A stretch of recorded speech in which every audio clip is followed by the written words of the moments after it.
seharusnya sebelum 14 hari tenggang waktu yang diberikan oleh undang-undang itu seharusnya berkasnya sudah dikirimkan. Karena apa? Senang kan sama saya juga, kita bisa jalan-jalan ke Singapura sama Pak Roy. Nanti saya belikan tiket lah Pak Roy, kita jalan-jalan ya kan, udah batas waktunya udah habis kok, kita udah bisa jalan-jalan dong. Berarti pencekalan sudah ada gitu loh. Itu kan kemungkinan analisa hukum dari saudara Bang Sanghaji. Di pasal 61 ayat 3 KUHP yang baru juga dijelaskan bahwa 14 hari setelah penuntut umum mengembalikan berkas perkara dengan petunjuk, maka batas waktu 14 hari itu harus dimanfaatkan oleh penyidik Polda Metro Jaya untuk merampungkan berkas perkara pemeriksaan gitu. Untuk mengetahui informasi selengkapnya sudah bersama kami pengacara Roy Suryo CS Abdul Ghafur Sanghaji dan Sekjen Pradi Bersatu Ade Darmawan. Selamat sore Bang Sanghaji, Mas Ade. Selamat sore Mbak Hendra. Assalamualaikum. Waalaikumsalam. Saya ke Pak Ade terlebih dahulu. Pak Ade, apa sudah ada informasi nih mengenai pelimpahan perkara ke Kejaksaan ini kapan? Apa sudah P21 saat ini? Untuk saat ini setelah saya pemeriksaan, kita mengajukan surat untuk segera melakukan pelimpahan di Kejaksaan.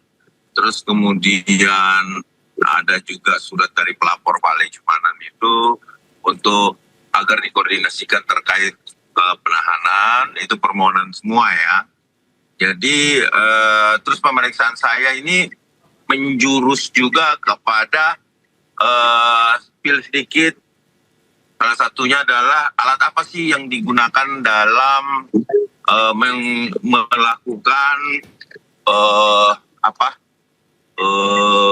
meneliti jasa Bapak Presiden Joko Widodo sepengetahuan saya. Jadi ini saya spill sedikit satu pertanyaannya. Jadi saya lihat titik kulminasinya meningkat pada terkhusus penyesuaian alat bukti untuk pasal manipulasi data elektronik ya. Sepertinya seperti itu. Itu yang saya lihat, sehingga berarti tambahannya ini merupakan petunjuk jaksa, sehingga besar harapan kami bahwa jaksa juga ini harus mempertimbangkan penahanan ya. Jadi saya melihat seperti itu sih, tapi apapun itu ya kita lihat apakah pelimpahan akan segera dilaksanakan oleh Polda Metro Jaya. Tapi kami minta minggu depan lah, jadi biar nggak berlarut-larut juga, adilan gitu, segera gitu. Baik. Gitu Mbak Diandra. Pak Sanghaji, Anda melihatnya seperti apa sampai saat ini kasus belum dilimpahkan juga ke Kejaksaan? Selamat sore Mbak Diandra ya. Pertama saya ingin mengatakan bahwa apa yang dilakukan oleh Bang Ade dan teman-teman mendatangi Polda Metro Jaya meminta segera berkas perkara P19 itu dikembalikan lagi kepada jaksa penuntut umum, saya kira itu karena kritik keras kami kemarin di Polda Metro Jaya bahwa ini sudah lewat batas waktu yang ditentukan oleh undang-undang ya. Kita ini menegakkan hukum, kita bukan melaksanakan suatu kebiasaan yang selalu menabrak aturan hukum. Pada saat P19 itu keluar, itu kan tanggal 27 Februari kalau saya tidak salah ya, 27 Januari mohon maaf. Dan kemudian dari tanggal 27 Januari setelah diterima berkas P19, maka kita mendasarkannya baik pada undang-undang lama, Undang-Undang 8 tahun 1981 yaitu KUHP yang lama maupun juga KUHP yang baru, itu tetap sama bahwa penyidik itu diberikan batas waktu 14 hari untuk merampungkan berkas perkara. Nah, kami melihat bahwa penyidik Polda Metro Jaya belum melaksanakan KUHP secara profesional, belum melaksanakan undang-undang sebagaimana yang diperintahkan oleh undang-undang itu sendiri, yaitu dalam tempo 14 hari setelah penyidik menerima berkas perkara P19, maka harus dirampungkan seluruh pemeriksaan terhadap apa yang menjadi petunjuk jaksa. Petunjuk jaksa itu kan ada 3 yang disebutkan dalam P19, yaitu dalami lagi 120 keterangan saksi yang katanya sudah 120 orang diperiksa, kemudian dalami lagi ahli yang sudah diperiksa adalah 22 ahli, kemudian dalami lagi 709 barang bukti yang sudah disita oleh Polda Metro Jaya. Dan kami memanfaatkan dalam tempo 14 hari itu, kami sudah mengajukan beberapa ahli dan beberapa saksi gitu. Seharusnya menurut kami, pandangan kami bahwa penyidik Polda Metro Jaya tidak perlu menunggu arahan atau permintaan dari Bang Ade. Seharusnya sebelum 14 hari tenggang waktu yang diberikan oleh undang-undang itu seharusnya berkasnya sudah dikirimkan. Karena apa? Karena kita bicara soal bagaimana penyidik memberikan satu kepastian hukum yang sudah dibuat oleh undang-undang gitu. Jadi ini bukan satu kebiasaan yang harus kita pelihara bahwa penyidik selalu lalai dalam melaksanakan penyidikan gitu. Sehingga kami memandang bahwa kalau seandainya berkas perkara ini dikembalikan lagi kepada penuntut umum, maka bisa ada dua kemungkinan. Pertama adalah dikembalikan karena sudah melebihi batas waktu, atau kemudian yang kedua dikembalikan bersama dengan SPDP sehingga berkas perkara itu dianggap tidak ada lagi di Kejaksaan Tinggi DKI Jakarta. Baik. Bang Ade, bagaimana tanggapannya? Ini ada dua kemungkinan kalau kata Pak Sangaji tadi ya, dikembalikan atau dikembalikan bersama SPDP. Menurut Anda? Itu kan kemungkinan analisa hukum dari saudara Bang Sangaji. Ya. Jadi artinya apapun yang di pendapat hukum atau opini ya yang sudah dimainkan dari berapa bulan yang lalu, sudah 8 bulan ya.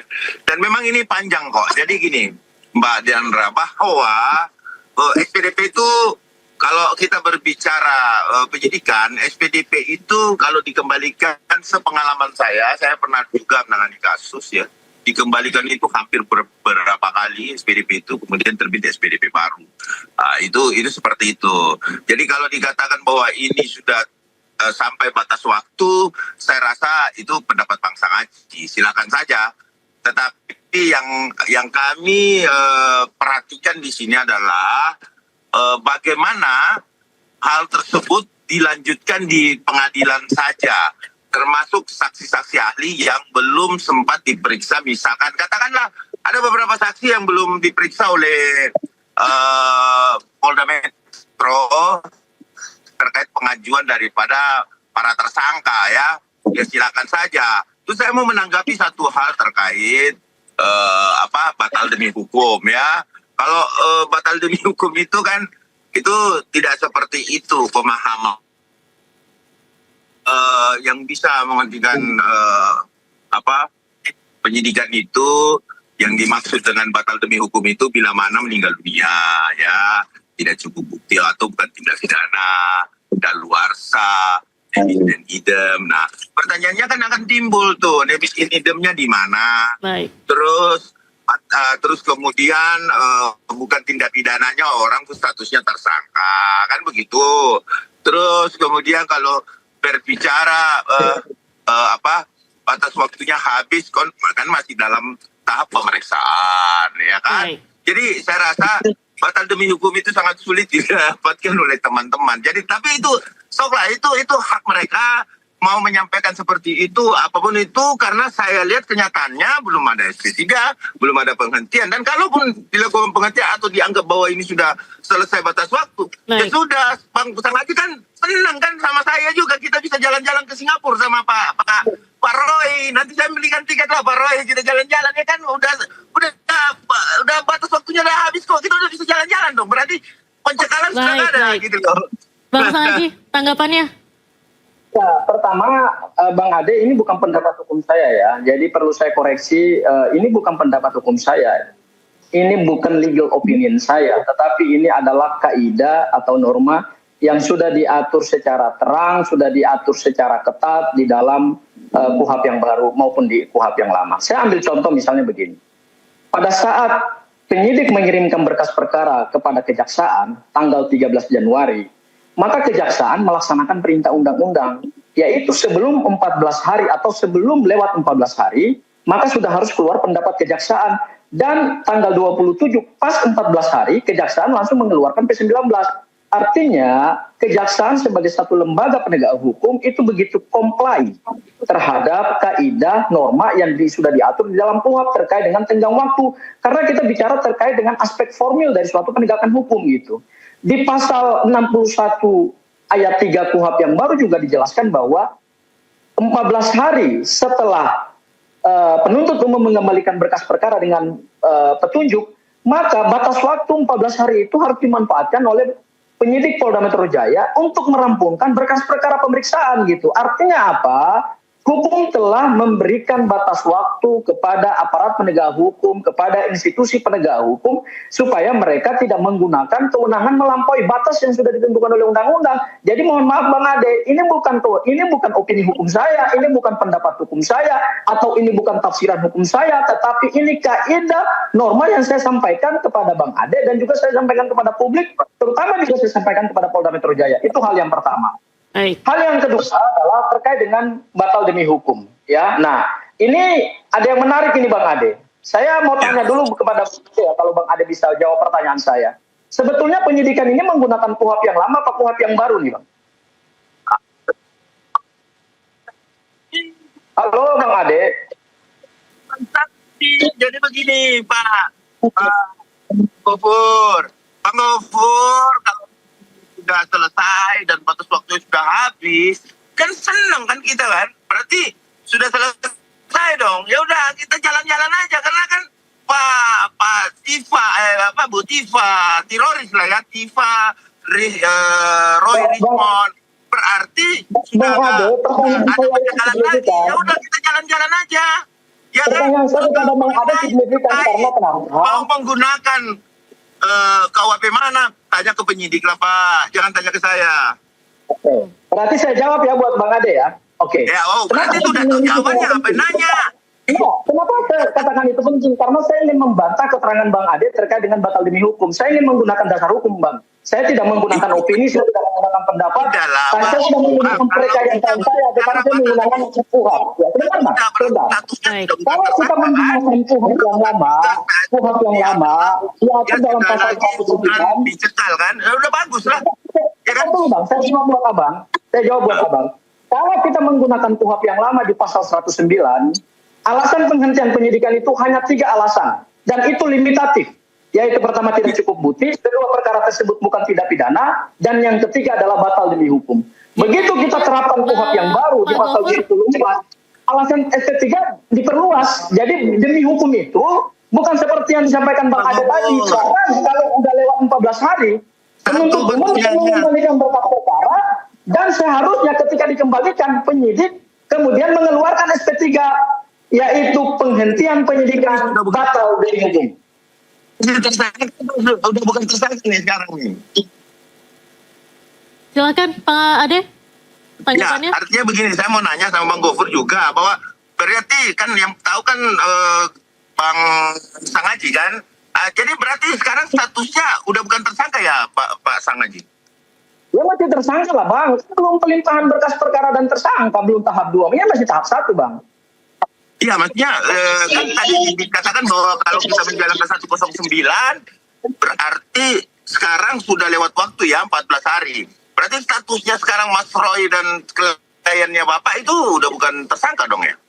Ini, kenapa batas waktu itu? Kami berharap bahwa ketika berkas ini dikembalikan ke kejaksaan, kejaksaan juga menggunakan kewenangan pra penuntutannya dengan mengembalikan berkas perkara bahwa tanpa melihat substansi loh ya.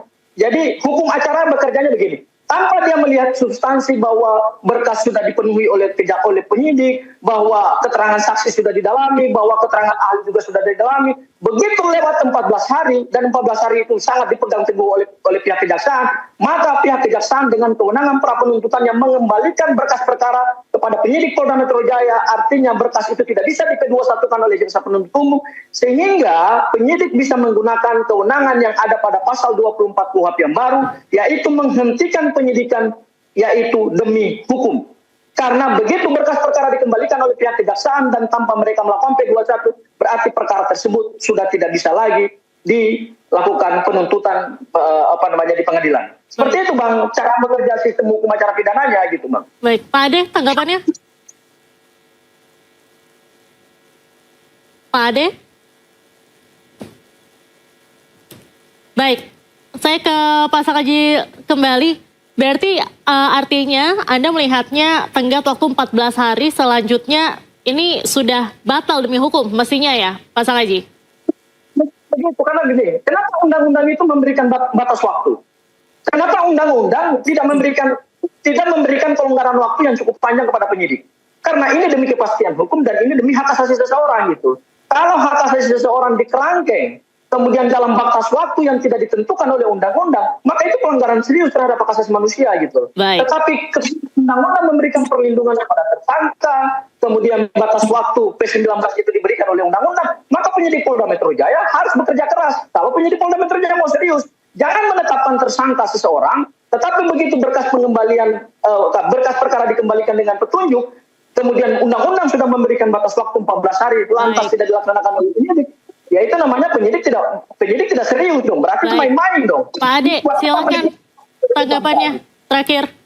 Ya, tanggapan saya bahwa kemudian ya persoalan ini masih bergulir ya, paling tidak kalau memang ini sudah batas waktunya berakhir, ada pelanggaran dari para penyidik atau menyalahi aturan KUHP dan KUHAP baik yang baru maupun yang lama, monggo silahkan melakukan upaya hukum, baik itu Prapit melaporkan kepada Propam, kan ada jalannya semua, monggo silahkan. Baik. Kita hadapi dan kita tunggu ya. Baik. Jadi saya anggap bahwa apapun narasi, apapun pendapat hukum itu sah-sah saja. Tetapi mulai hari ini saya merasa senang karena ini adalah pemeriksaan sudah selesai dari Baik. saya, dan semoga minggu depan ini sudah menjadi tahapan P21. Ya itu yang atau dilimpahkan Baik. kembali ke kejaksaan. Mudah-mudahan segera di P21 Mbak Diandra gitu loh. Baik. Kami senang lah, artinya Terima kasih. sudah mulai masuk tahapan penyidikan lagi. Baik, terima kasih Pak Ade Darmawan dan juga Pak Baik. Sakaji sudah bergabung dengan Ayu sore hari ini. Salam Baik, sehat terima selalu kasih. Bapak-Bapak. Terima kasih. Stay updated. Info terkini masih banyak. Jangan lupa subscribe, like, dan share YouTube official OKZone. Dan selengkapnya ada di okezone.com.